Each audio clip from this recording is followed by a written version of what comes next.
J'ai toujours su depuis toute petite que j'avais quelque chose de différent. En tout cas, je réfléchissais pas forcément pareil que les autres sur des sujets comme une fille c'est une fille, un garçon c'est un garçon. Ce qui m'a fait un petit peu sortir du placard, comme on dit, c'est le jour où l'OMS a fait sortir la transidentité du DSM-5, qui est le répertoire des maladies psychiatriques. Ça voulait dire que j'étais pas malade en fait, que j'étais juste moi-même. Ce qui m'a fait encore plus sortir plus tard, c'est que j'ai eu un décès dans mon entourage. Je me suis retrouvé face à moi-même en me disant comment est-ce que tu veux vivre? Est-ce que tu veux vivre pour toi ou est-ce que tu veux vivre pour les autres? C'est important de prendre le temps de poser les choses, mais une fois qu'on a des certitudes, c'est aussi important d'agir envers ces certitudes.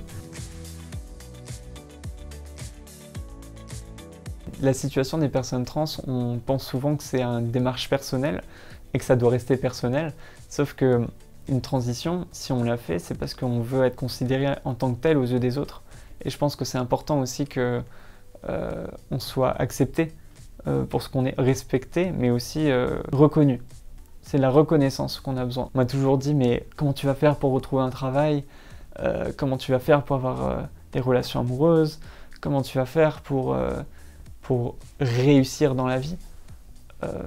La plus grande réussite, c'est déjà être soi-même. Et en plus de ça, rien n'empêche que vous vous épanouissiez dans tous ces domaines-là alors que vous êtes une personne trans. Je suis ravi, je relationne avec des personnes. Actuellement, j'ai une copine. Actuellement, j'ai un travail. Actuellement, ma famille m'accepte comme elle peut. Mes amis aussi. Il y a certaines personnes qui quittent le navire et c'est normal, mais ça vaut le coup puisqu'on est nous-mêmes en fait. Une personne qui est en réflexion, c'est la première chose qu'elle doit faire si elle est perdue, c'est de se rapprocher des associations. Parce qu'en fait, les associations, c'est des lieux communautaires où on peut retrouver des personnes qui vivent la même chose que nous. Et en fait, à partir du moment où on a quelques personnes autour de nous qui nous acceptent comme on est, c'est beaucoup plus simple de trouver un chemin. Et à mes 18 ans, on m'a offert une robe pour rigoler. Et en fait, c'était, je crois, l'un des plus beaux cadeaux que j'ai reçus. Donc, il y avait ce jour-là où je crois que c'est la première fois que j'en ai vraiment parlé. Et la deuxième fois que j'en ai parlé, c'était lors d'une relation avec quelqu'un qui m'est cher et qui a su m'accepter tel que j'étais. Et heureusement qu'il y a des personnes comme ça, parce que sinon, je pense que j'y serais encore à réfléchir. La définition même de transition du latin, c'est passer de quelque chose à quelque chose. Et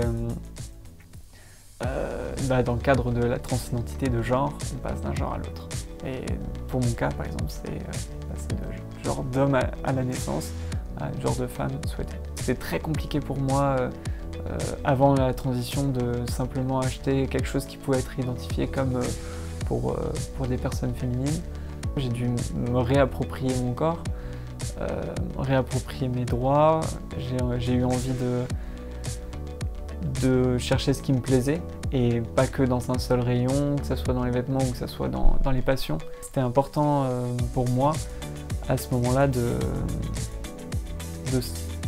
savoir ce que je voulais vraiment. Avant, j'avais quasiment un tiers de mon cerveau qui réfléchissait à comment exprimer cette part de moi-même que je ne pouvais pas exprimer. Et le fait d'avoir un tiers de son cerveau disponible à nouveau pour penser à autre chose que de devoir s'exprimer d'une certaine manière, ça permet d'ouvrir des possibilités, j'ai à nouveau de la créativité, je réfléchis à nouveau, j'ai enfin des projets qui vont au-delà de quelques mois. Je me retrouve en fait.